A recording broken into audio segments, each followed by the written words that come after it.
Oh, look at that. Look at that. Isn't that? That's a great picture. It's a wonderful picture.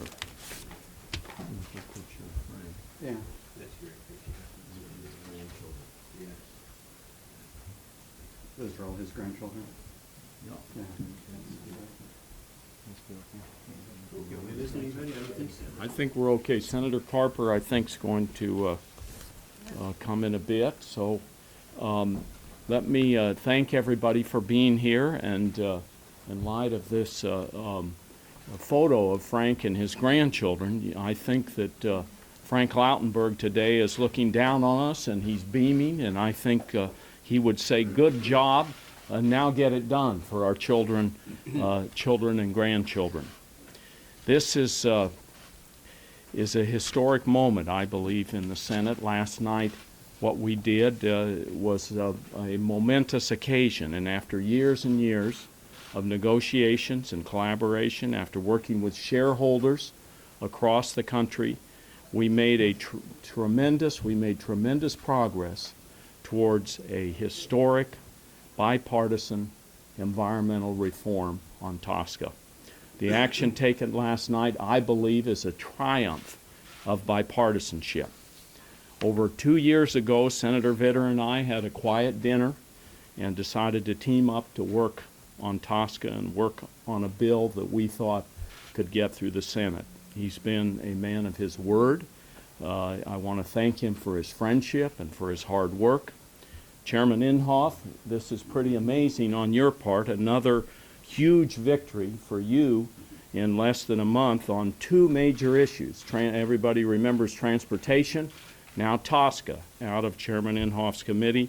And I want to tell you that Chairman Inhofe worked with every one of the senators up here to make sure that we got this done. It didn't matter whether the senator was on the committee or off the committee, he was going to work with them to get the job done. Now, all the fine senators behind me here played a major role in making this the best bill possible. They will each speak about their contributions to the bill and about the importance of the bill to the American people. There's one individual who won't be here, and that's Senator Durbin. Although he did some real heavy lifting, I just wanted to acknowledge the fact that he did that, and he really made a difference and made it better. And finally, just let me say that we have an excellent bill, and we're ready to work together with the House to resolve the differences. And I would now call on Senator Vitter, and Senator Vitter, I'm leaving an order there of Sure. the call. Thanks, Tom. This is a historic bipartisan compromise, and it was a long time in coming, but it's finally here, and I'm very confident it's going to get done through the entire Congress the first part of next year. You know, next year will mark 40 years since the original passage of TSCA, and TSCA remains the only major environmental law that hasn't been updated since its initial passage. Stakeholders from across the spectrum have agreed for years that it is woefully outdated and needed to be updated, but of course there were serious disagreements about exactly how. I started working on this with Frank Lautenberg many years ago, and we introduced our first bipartisan bill that led to this updated bill in 2013. So it was a long process, but we had a great working relationship and great partners all along the way. And I want to thank everybody here, specifically Tom Udall, who took up Frank's role on the Democratic side soon after his unfortunate passing, and of course Jim Inhofe as chair of the committee, who made this a priority to get it through. This truly is a bipartisan compromise in the best sense of the term, and I think it is a very, very strong product. It updates environmental standards in this part of the law. It updates EPA's authority in a proper way, but it also focuses EPA on the chemicals we really need them to focus on, demands complete transparency and use of sound science, and has a national program so that American industry can remain innovators and don't get burdened by 51 different rule books from states all around the country. It strikes an appropriate balance between states' role and EPA's leading role. So I'm very, very happy with this product, and perhaps even more importantly, I'm very hopeful we're going to get this done with the House through the entire process early next year. We're already in very significant and productive discussions with the House about getting that done. So next is the chair of our committee, who again made this a real priority and got it through the committee and through the floor, Jim Inhofe. Mr. Chairman? Well, thank you. I know this could be a shock to you guys, but it's not every day that you see Senator Whitehouse and Senator Markey and Senator Inhofe standing at the same podium. And that shows the broad support there is for this thing. And I would just make one comment about, it's great that we can all work together. Each one had a role to fulfill. And it was primarily Senators Udall and Vitter, after the loss of Frank Lautenberg, who took the reins and decided to make sure that this happened. So it has been a priority of our committee. I think the one thing that people forget about is the value this has in terms of jobs. We in the United States have been losing jobs to places like China and Saudi Arabia now for a long time, and this is going to be a resurgence of jobs due to two things. One is the available natural gas in our shale revolution, of which my state of Oklahoma had a lot to do with, and then the anticipation that this bill was going to pass. And of course now it has passed the Senate and will become law. We're sure of that. So I can only say that my two friends, Frank Lautenberg and Bonnie, that your legacy has been fulfilled. Thank you. I thank you, Jim, so much for your leadership on this, and Tom. But we're here for Frank Lautenberg and for Bonnie, and we know that Frank is smiling down here today on this incredible bipartisan gathering, which he envisioned as the way in which we would be able to produce this legislation. It's a statute right now, Tosca, that simply does not work. Because ever since the industry successfully challenged EPA's asbestos ban, EPA's authority to regulate dangerous chemicals has been broken. And we all also agree that only by working together would we be able to do something about it. That is why getting this bill right is so important.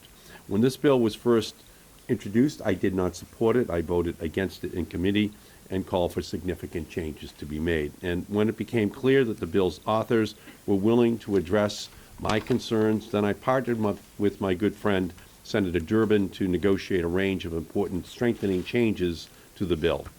The legislation passed the Senate unanimously last night. That is a great achievement. None of us standing up here believe that it is perfect. There are, for all of us, things we would each write differently in this legislation. But it is the kind of bipartisan commitment married with compromise that yields important, long-lasting legislation. Enormous credit is owed to the tremendous efforts made by Senators Udall and Vitter, Senator Inhofe, and their staffs who maintained an openness to compromise that resulted in last night's unanimous vote. A debt of gratitude is owed to Senators Carper and Coons, to Senators Merkley and Booker and Whitehouse, who worked hard to improve this bill. The bill now ensures that EPA will have enough funding from industry fees to assess and regulate chemicals. It ensures that when EPA issues chemical safety regulations, that industry will have to comply by a date certain. It accelerates the regulation of all 90 chemicals that EPA has determined have the potential for high exposure and hazard, so that quicker action must be taken on known dangers like asbestos and TCE. It makes sure that if chemicals are found to be unsafe for groups like pregnant women, children, or workers, that EPA has to write regulations to protect these more vulnerable populations. It takes away the legal arguments used by industry to overturn the asbestos ban and make sure that EPA can actually do its job. And finally, this legislation includes language to further simplify the process for state attorneys general, who are our chemical safety cops on the beat, to continue to enforce federal chemical safety regulations. I remain interested in ensuring that states can more easily take action to protect their residents, and I will continue to work with my colleagues in both the Senate and the House in order to build the strongest possible protections against dangerous chemicals in our environment. But today is really a hallmark day because it represents the best of how the Senate works together to craft bipartisan legislation that works for the American people. Let me now turn and recognize the Senator from Oregon, Jeff Merkley.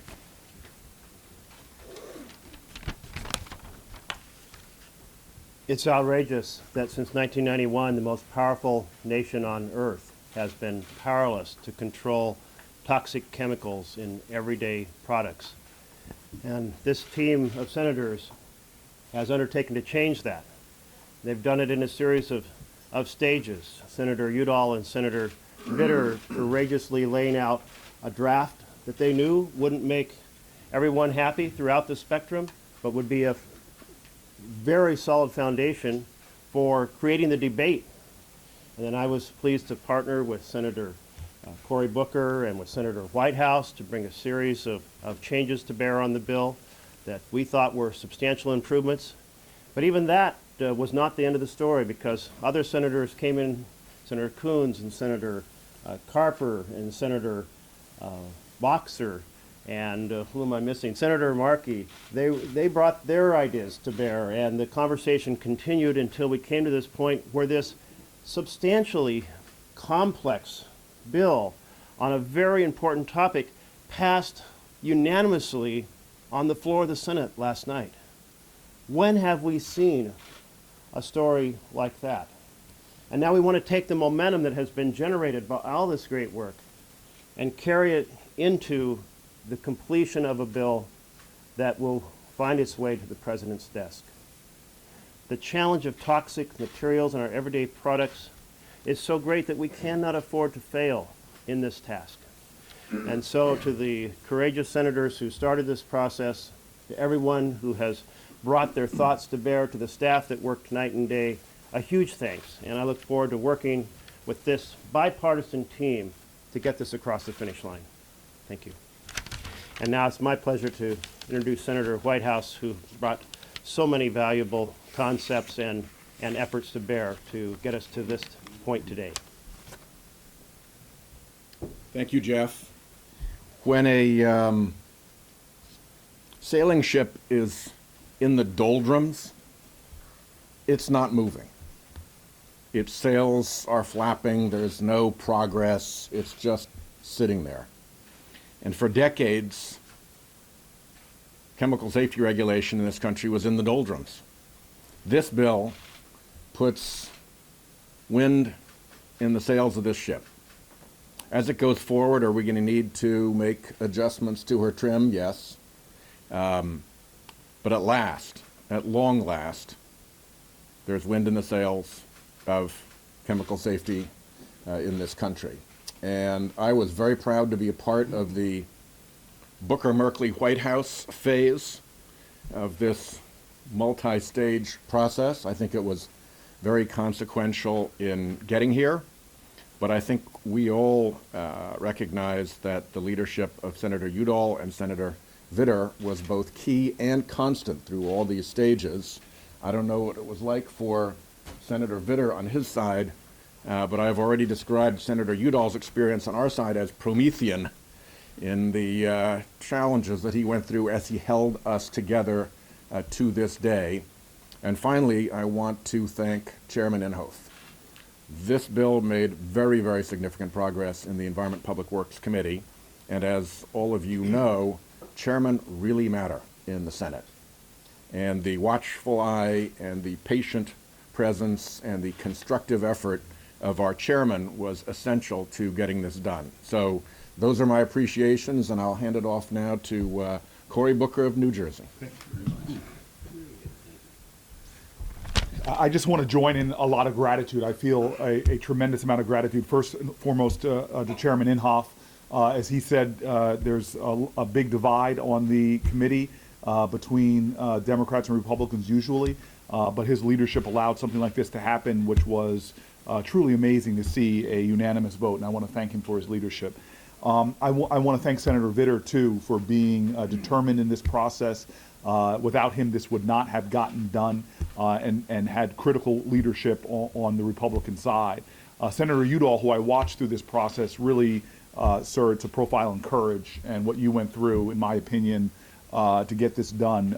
You have scars, but I think when you go to heaven, God doesn't judge you about how good you look, but by how many scars you have for worthy causes, and this certainly was one. And then finally, I just want to give some gratitude as a new senator working throughout this year. Really one of my best legislative experiences in my first 2 years was this, and it was because two of my more senior senators, Senator Merkley and Senator Whitehouse, sort of allowed me to join their their triad, and really get into the weeds in moving this bill forward on very important parts. They become two very dear friends and trusted mentors in this legislative process. I just want to express my gratitude to the two of them. It was a remarkable working experience. And then finally, I just want to make two more points. First and foremost, I am a New Jersey senator, elected by a great state. But I am very cognizant of the fact that the man that stood in the seat that I hold for many years was Frank Lautenberg.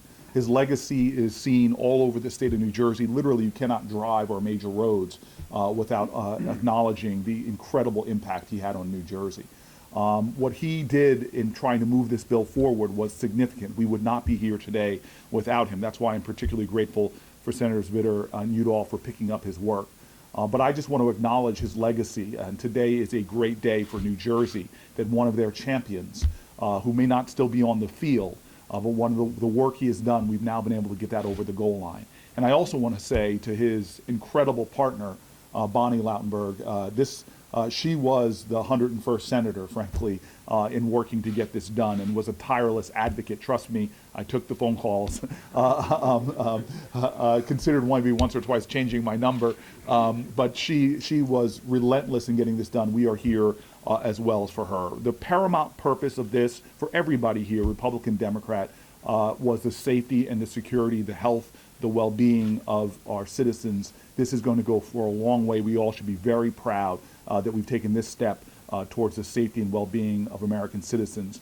But if I want to say in closing, and this is, I hope will make Senator Whitehouse smile, because it was a mantra about the bunnies in every meeting that we had. But I do want to say that there is just too much unnecessary cruelty going on to animals in the United States of America. This bill now says that you have to rely, where there are scientifically reliable ways not to do animal testing, we will not do animal testing. This is a triumph, not just for human beings in America, but this is a triumph for animals as well. I am very proud that that's a part of this bill. Thousands, if not millions of animals will not have to suffer as a result of the work that was done by my colleagues who are standing here, and that is also an important contribution that has been made. Thank you. And I want to now, if I may, bring up another senator who's been a friend and a mentor to me, Senator Carper from my neighboring state. Cory, we mentor each other.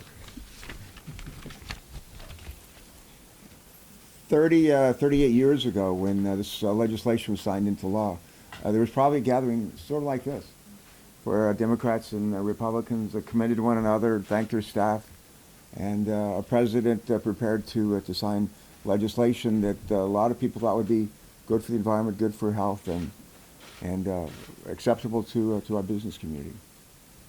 It didn't work out that way, did it? And over the last 38 years, some half dozen or so highly toxic chemicals have actually been taken on by the EPA and dealt with. Chris Coons is a chemistry major, as an undergraduate. He actually knows this stuff, and he's been invaluable because of his education and expertise in this area. But out of all the hundreds of toxic chemicals that are in our bodies, in our environment, in our water, in our air, to finish work on 6 of them is really pathetic, really pathetic. And for many years, for the last, 26 years, we have not, EPA hasn't completed work on, as I understand, on any of them. And I certainly commend Frank Lautenberg for his early work with David, and saying somebody needs to do something. You know, if you see something, say something. Well, what we saw was nothing getting done. And businesses having to deal with this patchwork quilt of laws across the country. And Cory mentioned that this man here would bear some scars going into heaven. And I could just hear it now, St. Peter saying, what happened to you? Because I witnessed some of this, the treatment that he received.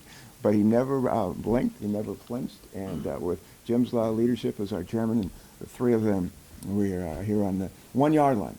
We're here on the 1 yard line, and it's first down and goal to go. Things like this don't happen. Unanimous passage in the Senate on the voice vote yesterday without great leadership, and we've had a superb leadership here. I don't know that anyone's mentioned the folks in the environmental community that have been especially helpful, the folks in the health community that have been especially helpful. One of them stands out, and that would be our friends at Environmental Defense Fund, Fred Crawford. He was with us from the get-go, and his help was just invaluable. Senator Coons, who I'm going to introduce now.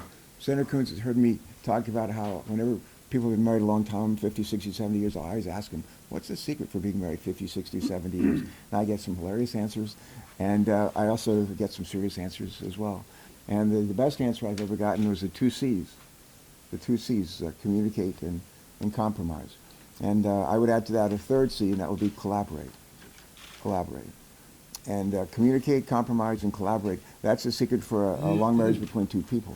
It's also the secret for vibrant democracy. And with the collective effort that we've seen here in the Senate and the House with a lot of folks in the environmental community and the health community, we've seen the three C's at work getting the job done. One more C, Colin.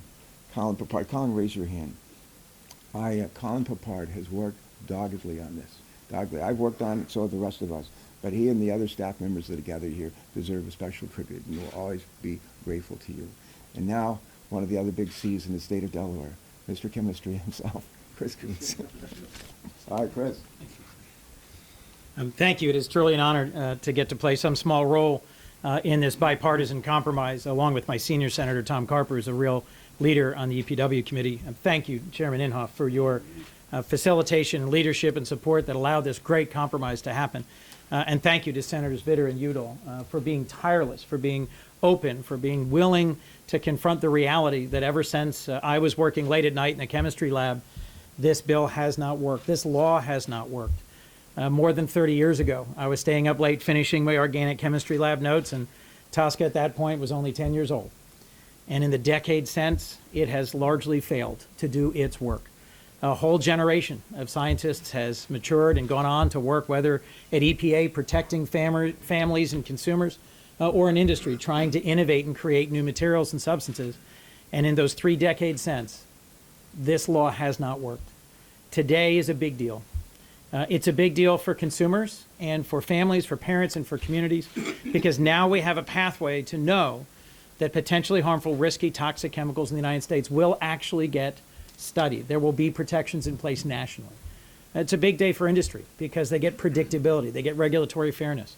And it's a big day for the EPA because they get funding and they get the opportunity to actually do what they are charged to do in our federal structure.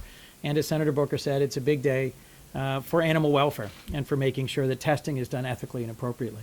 I'm grateful that Lisa Hummon-Jones, a very capable leader in my staff, has helped make sure that a bipartisan bill I have with Susan Collins called Sustainable Chemistry is also a piece of this bill. Small, but I think cumulatively large.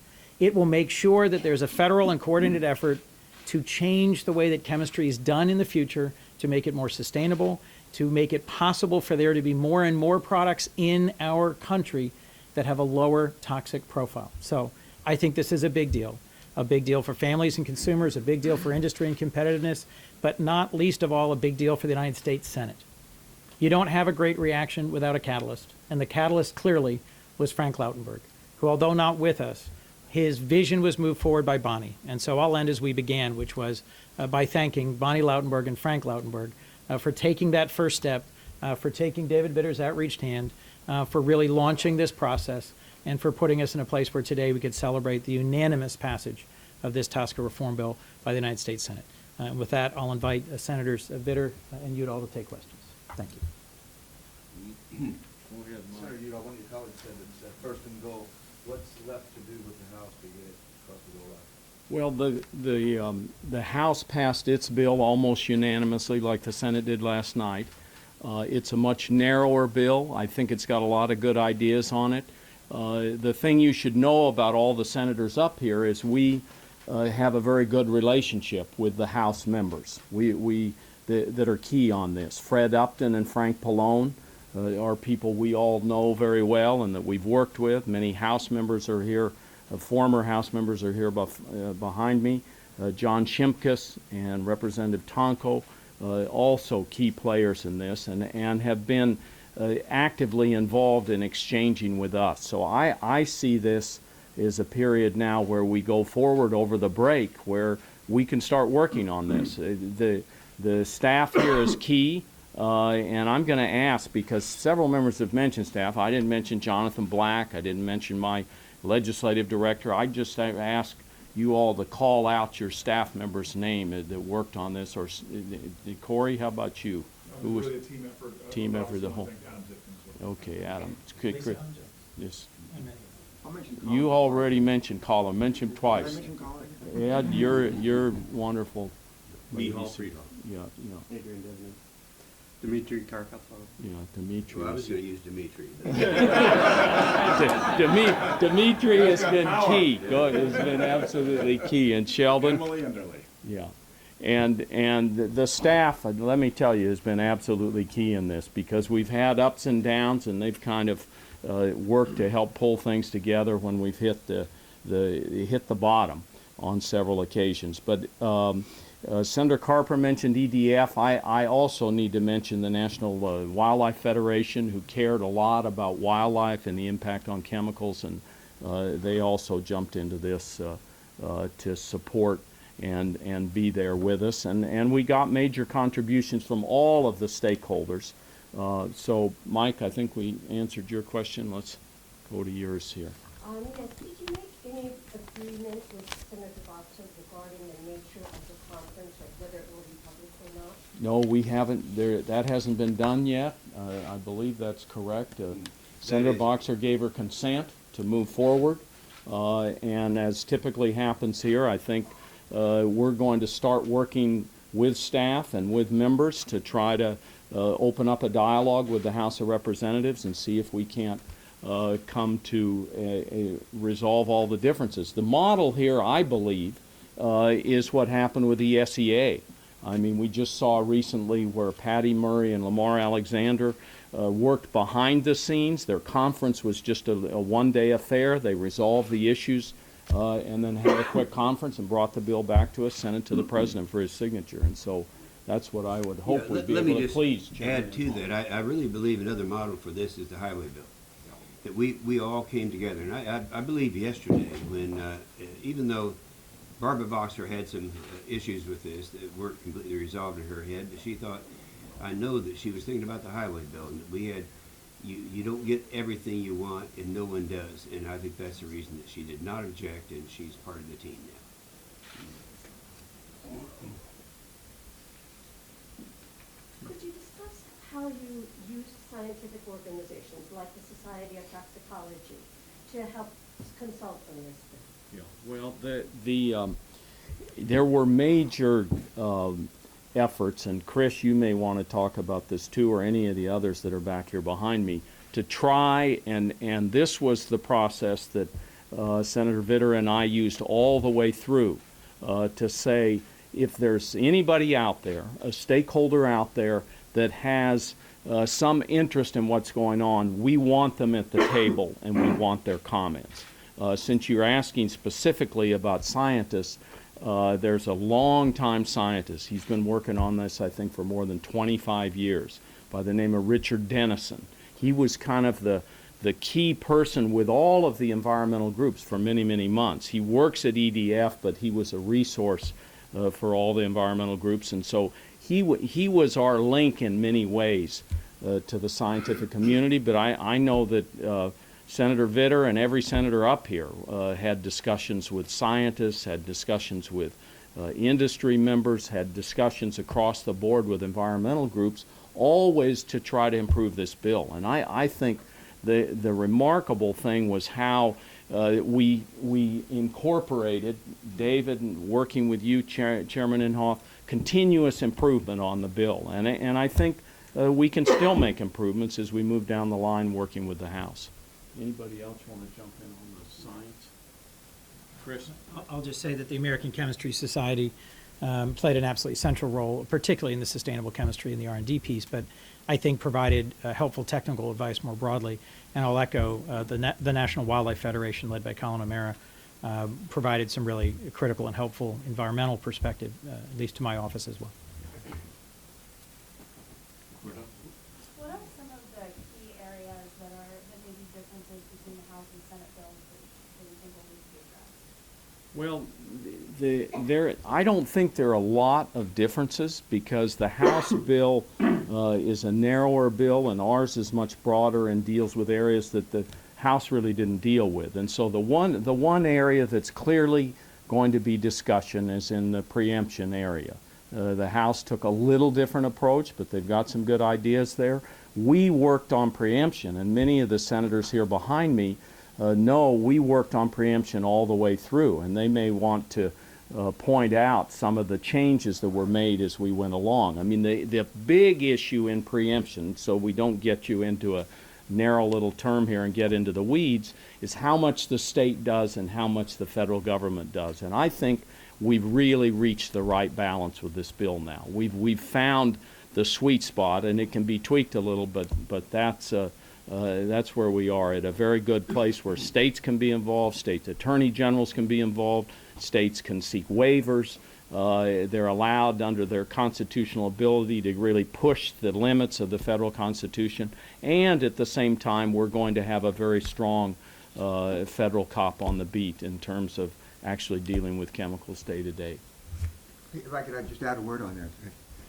When we were trying to wrestle with Dodd-Frank, some of the difficult provisions of Dodd-Frank, one of the provisions that was especially tough to deal with was the issue of preemption as it pertained to nationally chartered banks. Nationally chartered banks did not want to be regulated by states, by state governments, by state legislatures. They didn't want to be regulated by states' attorney generals. They were national. I said, we're national banks, and we ought to be regulated by the federal government. And what we ended up, we found a compromise. And the compromise is basically to the extent that the Consumer Finance Protection Board, CFPB, developed regulations that pertain to national banks. If those regulations were not being enforced by the federal government, states' attorney generals could come in and enforce those regulations. And that was the compromise that we worked out. And what we've done here is to find a way where, again, the federal government leads the way, but to the extent that we're not doing the job of enforcing federal laws, federal regulations in this respect, then the states can come in and enforce those rules and regulations through the attorneys general. There's a model earlier with respect to Dodd-Frank, and I think it works in this regard as well.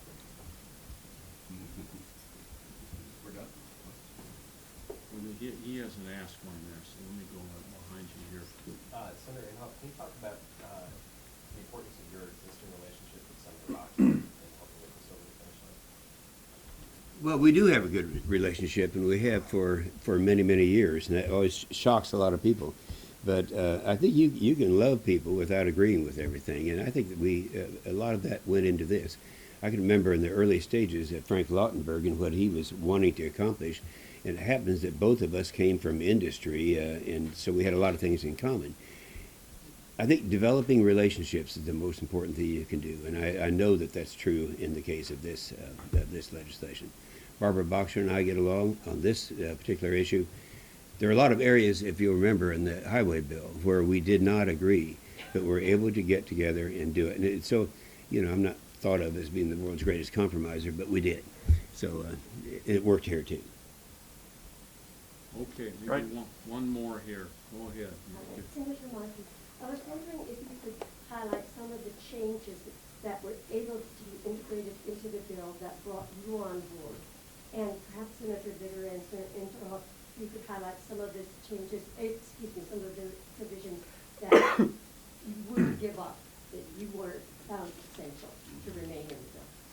Yeah, well, I outlined them in my statement, and So I listed them in the opening that I made, but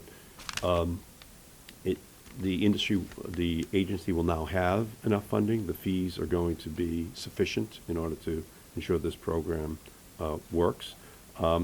We're going to ensure that the industry has to comply by date certain in terms of meeting any of the goals that are set by the EPA for those industries. And it accelerates the regulation of all 90 chemicals that the EPA has determined have the potential for high exposure and hazard, so that quicker action must be taken on all known dangers like asbestos and TCE.